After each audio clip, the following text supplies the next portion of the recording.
Good afternoon, everyone. Firstly, thank you for taking out time and joining us for the discussion of personally one of the most intriguing books, if I may say so, I have read in the recent times, the Aryabhata Clan, written by our very own multi-talented, multi-faceted Sudipto Das. Before I begin or we begin this discussion, I would like to start with the introduction of my co-panelists.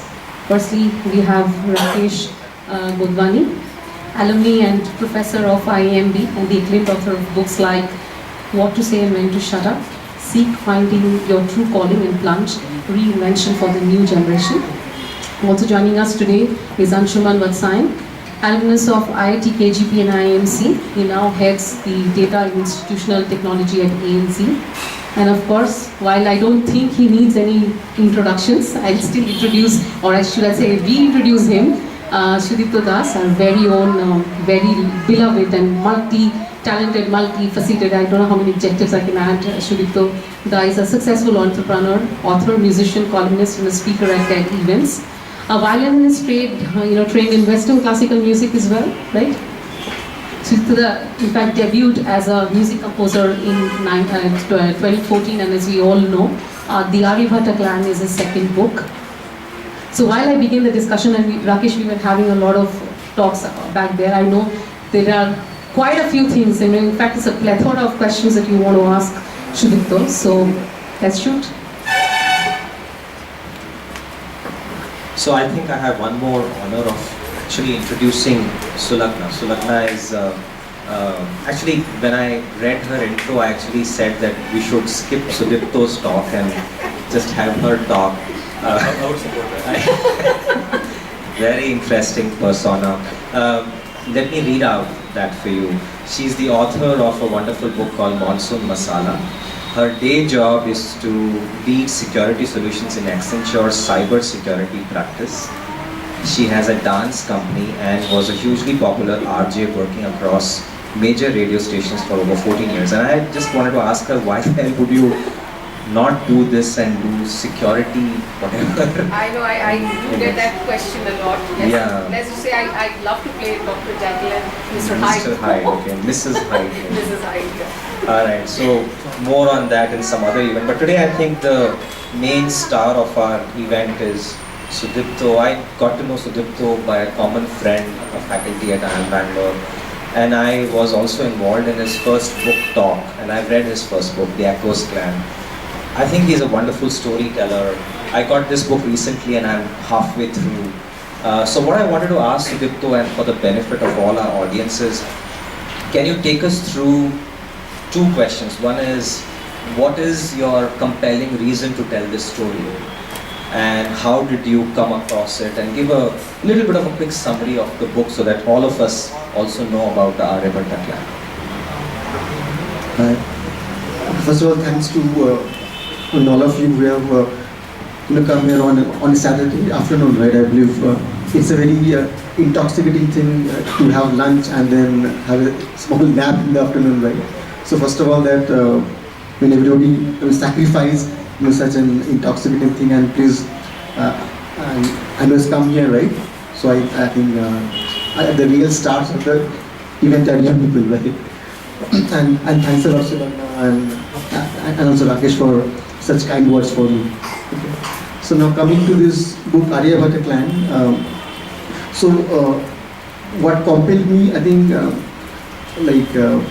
when I started writing or when I thought about writing, so one topic was already there in my mind, that I wanted to exploit the historical and the cultural richness of India. Right? I mean, and another interesting thing is that most of the history of India is little convoluted because it hasn't been narrated properly or it hasn't been read properly. I would say both, and that's why I believe a writer has an upper hand, right? Because if the history is not well written or well understood, right, that's why I think the writer has a free hand to either extrapolate, interpolate, and then actually get an interesting story out of it. So the first book which I wrote, it was about the historical aspect was about ancient Indian history, about Aryan history and evolution of the languages like Sanskrit, Greek, Latin, and how these languages are related. So, when I was doing the researches for the first book, right, that's where I figured out that this Indian subcontinent as a single unit has a very interesting and also very I would say exciting common history, right, and which has been totally forgotten. Mainly because of the fact that India was partitioned into three parts, right? Like Pakistan and Bangladesh are now sort of taboo for us, right? But then like a lot of Pakistan's history is actually like intermingled with Indian history and sort of the present political scenario has created such an atmosphere that the moment the name Pakistan comes into the foray, right, like it has all sort of negative feelings or negative connotations, right? But then like the Buddhist past of Pakistan or like even before that, right? I mean, when Kalidas was alive, when Aryabhata was alive in India, right? At that time, like Pakistan was like an integral part of Indian ethos and Indian culture, right? And I felt a lot can be written about that, not with any political agenda to sort of send in a message, but just it's a forgotten history about Indian subcontinent, right? Where some parts of Pakistan actually plays a very big role, and I think that was one of the main motivations. I felt that somebody has to talk about it. Like I'll give one example. In Peshawar, there's a market called Qissa Khawani Bazaar, and Qissa Khawani in Farsi means a storytelling. So it's actually storytelling market, right? Or it's a storyteller's market. And how it came about, it happens to be one of the oldest surviving markets in the world, which has survived in exactly the same form in the same place for more than 2,000 years. And how the name came about during the trade through Silk Route, which extended from China to the Central Asia, right? So Peshawar happens to be at the junction of the east-west and the north-south corridor of the Silk Route. The east-west corridor is basically the GT road. Like the major part of the east-west corridor is actually the GT road, and then it extends to Burma, then to China. And the north-south, which sort of from Karachi through Peshawar and then actually to China, a part of that is actually the present Karakoram highway. So Peshawar comes in the center, and sort of the market was so famous that people from around the world used to come to that market, right? And then people realized that the traders, apart from the stuff they used to get, they always had rich stories to tell. And that's how the name also came about, that people don't just share their the stuff which they sell, but they also come and exchange the stories they have. And I think so that's and also Qissa Khawani Bazaar happens to be also another another place which we have totally forgotten, right? The second Jallianwala Bagh incident happened actually there, like exactly 11 years after the Jallianwala Bagh in 1930.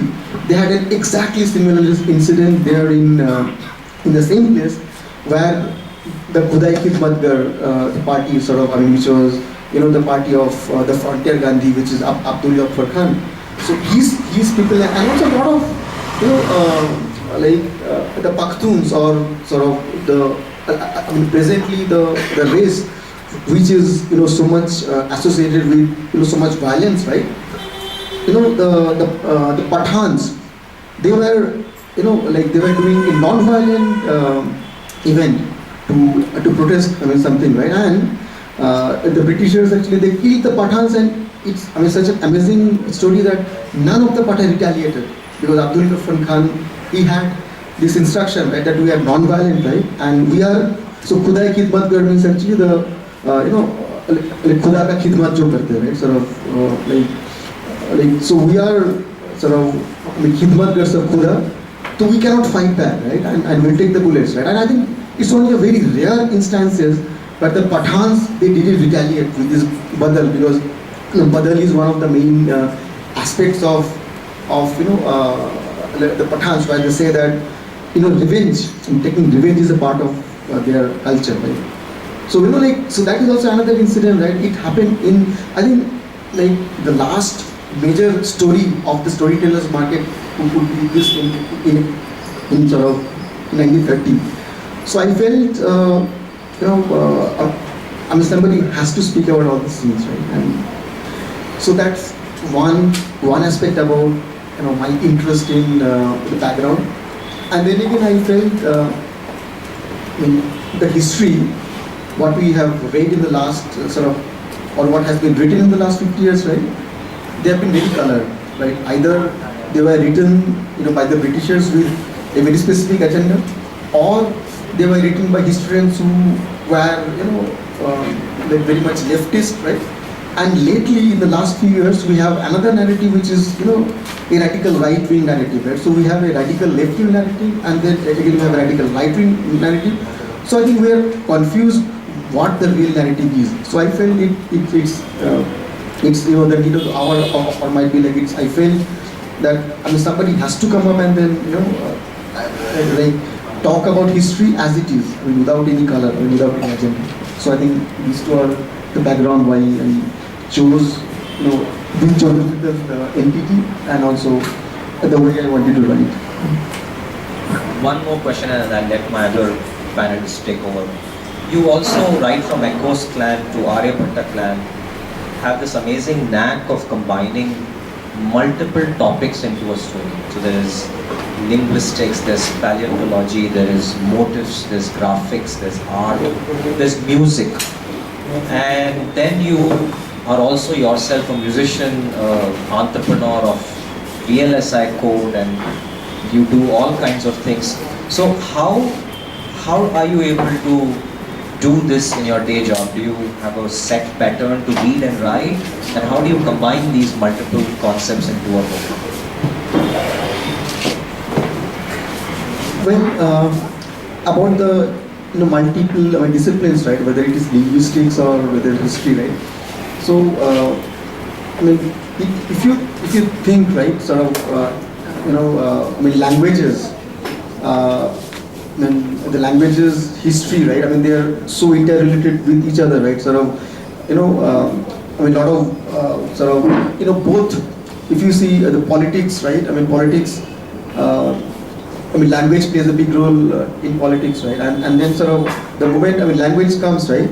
So language is also related to race, right? Sort of though race, our language, though they are not exactly related to each other, but actually they have a very strong connection. When we talk about Arya and race, then obviously the Sanskrit language comes into picture, and sort of like a lot of sort of politics has been played and also is being played about Sanskrit. The moment you talk about Sanskrit, it is identified with something theological, and the moment you talk about Urdu, that gets connected to another different community. Whereas sort of like Sanskrit and Urdu, like Hindi and Urdu actually both have descended from Sanskrit. Like Urdu, like another variant of Hindi actually, where you have some Persian words and Arabic words. But then language also becomes the center of politics. When you go back, right? Linguistics, languages, race, history, they somehow they are so interrelated, right? That I believe if you delete one of them, right?